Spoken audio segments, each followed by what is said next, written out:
Welcome back to the Steady Trade Podcast. One of our, I hate to say most popular, but stats-wise, download-wise, comments-wise, one of the episodes with the biggest reaction, I guess I'll go with that, was the episode that we recently had about a month ago where we went over Steven taking a big loss on his Trade Zero account, which was a smaller account that he had opened kind of specifically to make some of these short trades. And ultimately, he did blow up that account. Now, it didn't blow up his overall trading. It was just, I think he had about $1,000 in there or something like that, which this is part of trading. And we talked about it in that episode. But kind of the reason I bring it back up is we were getting ready to record the episode today. And, we kind of like to we like to rip the headlines from the newspaper,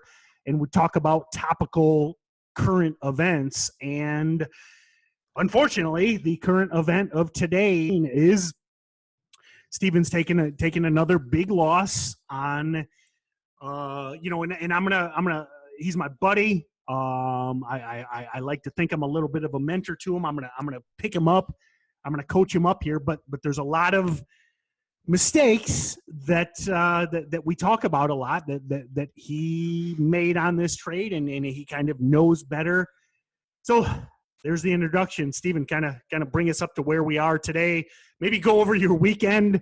Kind of sounds like you've had a rough couple days. So I'm here. You're my buddy. I'm going to try and lift you up. It's been a bad start of the year, I guess. But basically, I left a laptop in a taxi. That was a bad start, but I'd like to think that doesn't have anything to do with it. But the bad thing that happened was I'm pretty good at stocks that gap up and fail, and there's not been too many of them. The market's been a bit quiet recently, but when I saw I'd lost in about January. In the first week of January, I took about a $3,000 loss, and I spent the rest of January. $3,500, and I spent the rest of January making it back up, and I actually made $2,500 back of the $3,000 loss. And I was thinking, wow, it's not bad. I've took a loss, but I've learned and I've grinded it back. But then first, that was pretty much the first few days of January. Then the first few days of February, I saw the stock. If I can even remember it, it's what is it now? Maybe my memory wants to forget about it. AFMD. AFMD, yeah. AFMD. And I saw it. I looked at the long-term chart. I thought this is a horrendous long-term chart.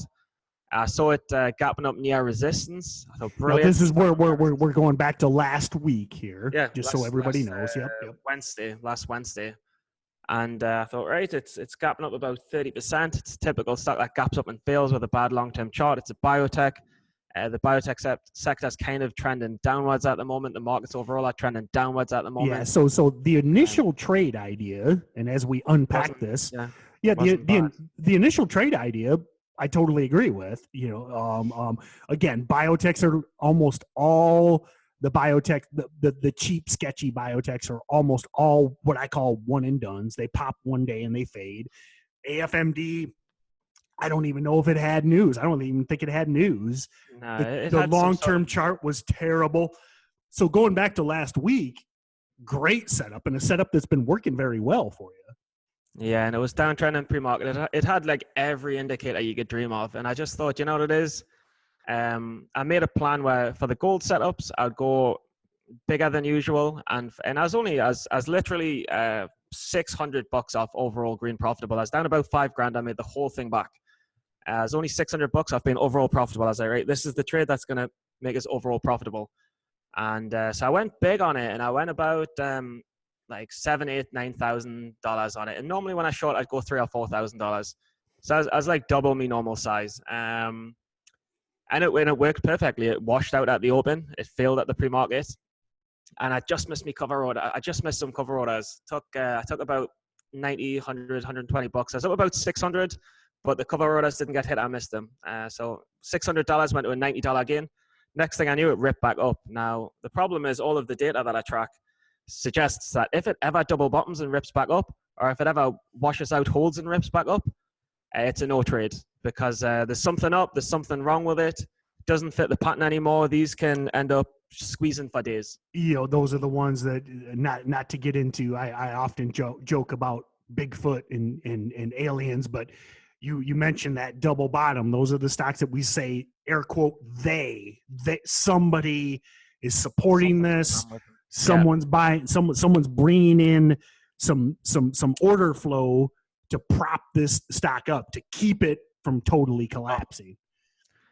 Yeah, and I thought, you know what it is? This is ridiculous. And I just, when I got back to the 180s and it didn't break, I just threw like 5,000, 6,000, 8,000, 10,000, 12,000, 17,000, and then my max is in at 17,000, and I was just like, so stop there. Which was double of the normal position I take. Yep. So and we're here to learn. I'm not going to beat up on you. I know. I'll pick on Steven for his physical fitness routine. I'll pick on him for his alcohol abuse as he I think he just did a shot of whiskey right there.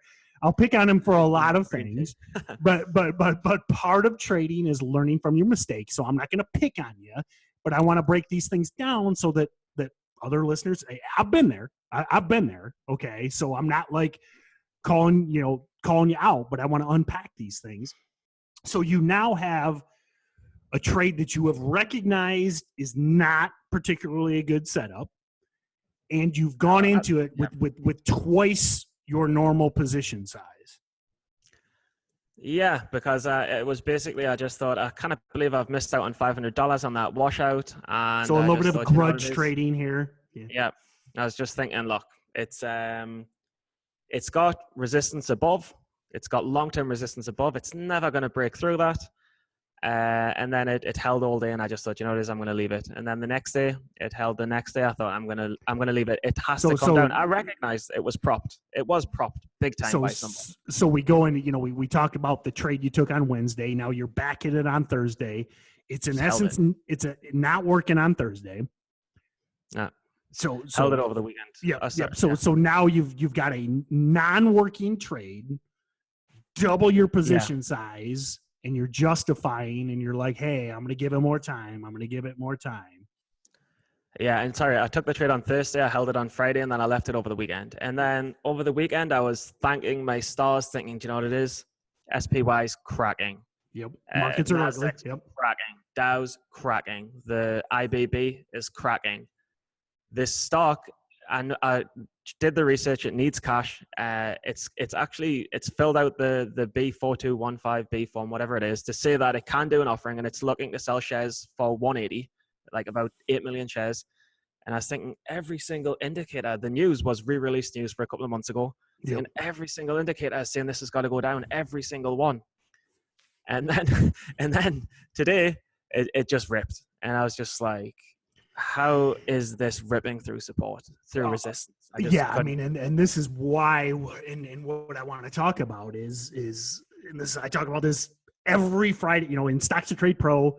I do a market open and a market close session, and I think sometimes the members might get a little annoyed with me because every Friday afternoon I have a certain number of things I go over, and I tell everybody, if you are short a stock that is not working going into the weekend. Now, if you're short this stock and you're up $1 a share, completely different scenario. But if you're holding into the weekend, you're justifying that almost never, in my experience, and I've been burned plenty of times, I'll put my hand on that stove more times than I can count. It almost never works out come Monday morning. And you get these stocks just like this. I mean, again, there's no news today. There is no reason for this move other than the fact that and I'm not picking on you, there's a bunch of Stevens that did exactly the same thing, whether it be Bigfoot or whether it be whoever that's decided to bid this stock up. They know they got 100 Stevens caught short, and they're going to rip their faces off come Monday morning. It's just, it's one of those things where I thought, this is a too good to be true short pattern. I'm going to take it with big size. And then when it didn't work out, or it behaved different to how I'd expect, I didn't cut it. and I still believe, obviously, someone's evidently propped it up, but they've propped it up with a bigger account size than what I've got. Sure. And I can't fight against a big institution, and I shouldn't have switched my plan. I mean, I understand what I've done wrong. I didn't have the finance and the account to risk as far as they could push it. Yeah, and that's we talked about it in the Jesse Livermore. I personally, I think AFMD is a incredible short opportunity. Yeah. Typically, it takes about typically it takes about a week for these episodes to air. I mean, I don't know. I don't have my crystal ball with me, but I'm confident by the time this episode airs, AFMD will probably be right back where it came from. But as Jesse Livermore said, I don't know if he said it, but it's been quoted many times.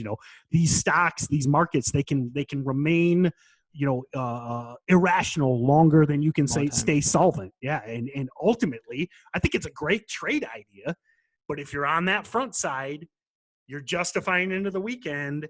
You get caught short Monday. These are the kinds of moves that punish you for sure. Yeah, but I mean, it's one of those things. But what I've obviously come to realize is that it's more important than ever when you're going in with size to stick to your original plan. You cannot change your plan, especially when you're going bigger size than normal. That's the time to be more rigid than ever before. And it's one of those things. Well, and that's before you move on, and I want to let you talk, but that is a great lesson to the listeners. I mean, please write that down. It happens to the best of us. You get too overly biased, you get too aggressive.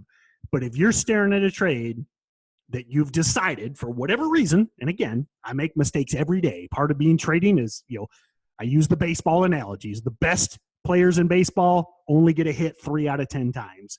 We all make mistakes. But if you recognize that you're getting stubborn and you've put on twice or 3 times or 4 times the position size, and this trade is not working, write that down and say, I'm out. Or cut your size in half. Go back to where you would normally be. You can always scale in and out. I mean, if you're not under the PDT, if you're under the PDT, that gets difficult. But if you see yourself in that situation, going into a weekend, twice the size, and this thing ain't working, recognize that and ultimately learn from it. Yeah. I mean, the thing is just to not break your plan, and it's sad, but there's 3 stages of trading for me. There's the first phase where you just lose all the time, and you can't seem to do anything right. In every trade, you seem to lose, and you win an average of 10%, 20%, 30%. The second phase of trading for me is when you battle more with discipline, and you know how to make money.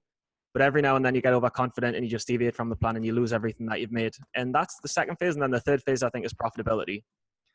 And I'm stuck right now in that second phase. And it's kind of reminds us of Michael when he was saying he started with 25K and 2 years later he ended with 25K. Right. It took him 2 years to get out of that up and down. I feel like I'm just in a similar thing. 8 months ago, I was down $4,500. I made it all back. And now I'm down $5,000. It's just like, I just give back everything I made. Well, and this is where I'd like to talk. We talk a lot about psychology and especially cognitive biases in trading. I mean, probably the number one downfall of traders is confirmation bias. You're in a trade, every bit of news you read, you say you're short a stock. You ignore every bit of positive news, but you focus on every bit of negative news because it confirms your bias. Because now everything you read negative, you're like, yeah, this trade will work. Yeah, it'll work. Yeah. I think, and to the listeners, and this is to you too, Stephen, kind of just between you and I. I mean, you're still just a little over a year into this, and I think kind of where you're at is it's called the Dunning-Kruger effect. DUNNINGKRUGER, the Dunning-Kruger effect, where, and I don't think you fit the mold perfectly, but I'm gonna kind of paraphrase, and that's where you go quickly from knowing very little about something to knowing a lot in a few months or a year, and then you kind of feel like you're there and you got know it all and you're done. And then I think where you're at in January and February is you've taken some lumps, and it's kind of got to eliminate a little bit of that Dunning-Kruger effect, and you need to step back and be like, okay, maybe I got a little aggressive. Maybe I, quote unquote, knew this stock was going down, and I got a little complacent holding into the weekend, and I got too aggressive with my size. And those are lessons, because you said it, and I think it's a great lesson for the listeners, is you knew you were too big size. You knew you were getting stubborn. You knew you shouldn't hold into the weekend. I talk about this a lot. Monday mornings are called Money Monday for a reason. You know, a lot of these sketchy stocks will put out press releases on Monday morning. I mean, the perfect example, you know, if you're a sketchy penny stock, are you going to release a press release on Friday afternoon? Or are you going to sit on that thing till Monday morning? And this AFMD had no news, but one of the reasons you avoid getting stubborn over the weekend is lots of times they'll issue those press releases, and then these stocks become a perfect short sell on Monday, Tuesday, Wednesday, because you didn't get trapped short over the weekend. Yeah, and but it's like I say, it's a funny cycle where you think you're making progress, then you get totally humbled, and then you're like, shit, I need to stop trading loads of different patterns, and I need to just trade one or two and track the data on them. And then you win a couple of trades, you start doing well, and then you go further, and then you get knocked right back. You're like, shit, I need to stick to the patterns. And I got overconfident again. And this is about the fourth time I've just sat back and think, you've done it again. You've got overconfident and got away from the patterns that you know again. And you just wonder how many times you need to hear it before it sinks in. I mean, eventually it sinks in a little more every time, but it's a funny thing. Yeah, I mean, and no doubt, I understand it's frustrating and it's aggravating, but I've seen, you know, and again, I've been there. And if you talk to any long-term successful trader, they'll say they've been there, and it's just a year, 14 months in the grand scheme of things. I mean, if you're trading 10 years from now, 20 years from now, these are lessons that you need to take. They're lessons that you need to learn from. But in the grand scheme of things, I look at it as just it's a speed bump. This isn't finding out, you know, your girlfriend is pregnant, marrying the other guy, and flying off the rocks on your glass-ridden bicycle. I think this is just a speed bump in the road for you. Yeah, no, I don't really, it's funny, like when I told my friend, I was saying to my flatmate, I've just lost $4.8 Was this, were you talking to Touche about this or not? No, I was talking to my flatmate. I was like, and my flatmate, obviously, $4,800 is a ridiculous amount of money for him, but he doesn't know that, like, I've had $1,000 days before. I've had days where I've lost $600. I've had months where I've made $4,000. But for him to say I've just lost $4,800, he's like, unbelievable. But no, I mean, it was funny. The first people I spoke to after was my mum and dad, and I said to my mum and dad, I was like, look, not going to believe this, but I've just lost $4,800. And mum and dad were like, how much of it was your money? And I was like, well, my account was 25,000. I was up 27.5. I'm now 22.5. So I've actually only lost 2,500 of what was mine that I'd put in. Right. And they were saying, how much have you lost overall? I was like, well, I was down $5,000. I made it all back, and then I've lost it again. They're like, see, you've not really lost anything since the initial 5 learning. And I was like, nah. And they're like, do you know what you did wrong? I was like, yeah, I went too big on a setup and I didn't cut it, and I changed my plan. And they're like, if you trade small, will you take losses like that? I was like, no, if I trade small, I'll just take $100 losses if losses come. And they're like, just carry on going. You'll be fine. You need the experience. You need to keep trucking on. I think we should. It's funny to get that from your parents. Yeah. Actually, I was just going to suggest, I know the producer's listening. I think we should get Steven's parents scheduled as a future guest. I like their trading advice. I mean, the only thing I'm worried about is I might be out of a job, because they basically said everything. I'm supposed to be the Johnson cast. Yeah, I'm supposed to be this salty, you know, veteran that knows all. First of all, I never think I know it all, but I'm supposed to be this guy with all this experience. And here's Steven's parents, who've never, or I don't think, traded, just gave you all the same advice I gave you. Nah, it's mental. The more I learn, the first year is all about learning the patterns. Once you learn how to make money, once you learn one or two patterns, you know how to make money. The second year of learning for me is completely about discipline. Sticking to the patterns, you know, when the trades aren't there, don't take other trades, don't get overconfident and take random trades and think that you're great. Like the POTN short I took the other day was $700 win. But in fairness, I've not shorted that pattern before, so I shouldn't have even done it. Because another day it would have turned into $1,000 loss. Right. You should really know the patterns inside out that you're trading. And don't ever change your plan. Ever. Yeah, Ever. Especially, and we'll close on this, and I appreciate the honesty, Stephen. I know all the listeners do, but we talk about the plan, and people, I don't know, maybe some people get sick of it over people and over. Think that you're joking. People don't take it seriously. I didn't take it seriously. When you say don't short over the weekend, and when you're saying don't for example, say be careful shorting pre-marketing, I'm like, it's not going to happen to me. I know this, I know that. And then the next thing you know, you take a $5,000 loss and you're just like, he was right. He's saying it for a reason.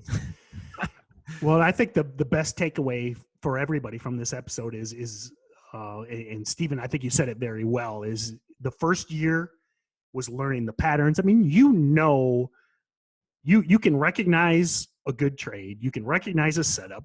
You know how to dig through the filings, recognize there's potentially an offering coming. Going back to that Dunning-Kruger effect. I mean, you've got all of this knowledge.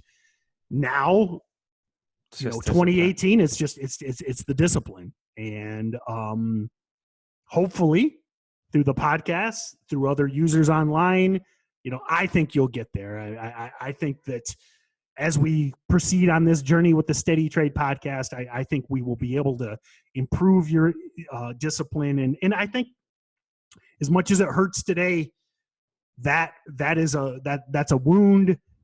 Tis but a flesh wound in the Monty Python Holy Grail sense. You'll be back, and just keep with your setups, stick to your plan, and never ever add more size on a short going into a weekend. I mean, there's a lot of lessons to take away from that. It almost never works when you add to a short going into a weekend. Add to a short that's not working. Yeah, and it was almost like I knew that it was manipulated, and I wanted to fight the people manipulating the stock because I could see every indicator was bearish. But they're sitting laughing, thinking, do you know how many shorts are going to pile in this? Mm-hmm. We're going to take them all out, and we're going to make tons of money by pushing this stock up. You can't fight the whoever's behind it. You can't fight them. You cannot fight them.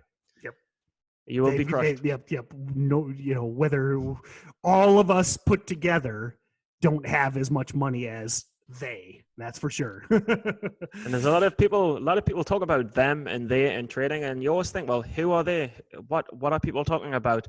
And basically, they are sketchy shit goes on all the time. And as a day trader, you've got to dodge it.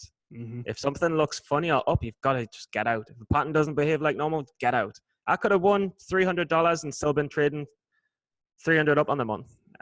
Overall profitable green, but I didn't. I decided I'd fight a trend. And no matter how bearish the indicators are, you cannot fight a trend. I've unfortunately learned it again. Well, again, thank you, Stephen. I do really appreciate the honesty. I mean, I think that's how you get better. That's how you grow. And I think as much as you don't want to hear it, I think the listeners will get great value from this. We've all been there. I've been there. They've been there. If you're listening and you haven't been there, odds are at some point you'll be sitting in Stephen's chair. And hopefully you guys took a little bit away from this. And I think you'll get there, Stephen. We just got to work on the discipline and we'll get there. Yeah, and hopefully, I hope this doesn't happen to other people, but unfortunately, no, it will, because it happens. You have to lose to learn. You have to make the mistakes yourself. But yeah, hasta luego. Hi, this is Erica Meyer from Toronto, Canada, and when I'm sitting at the cottage, I like to listen to Stephen and Tim on Steady Trade Podcast. You can register to win real, actual prizes at their website, steadytrade.com. And if you really like what you hear, give the podcast a 5-star rating and write us a glowing review on iTunes. I did, and this is how we say goodbye in Toronto.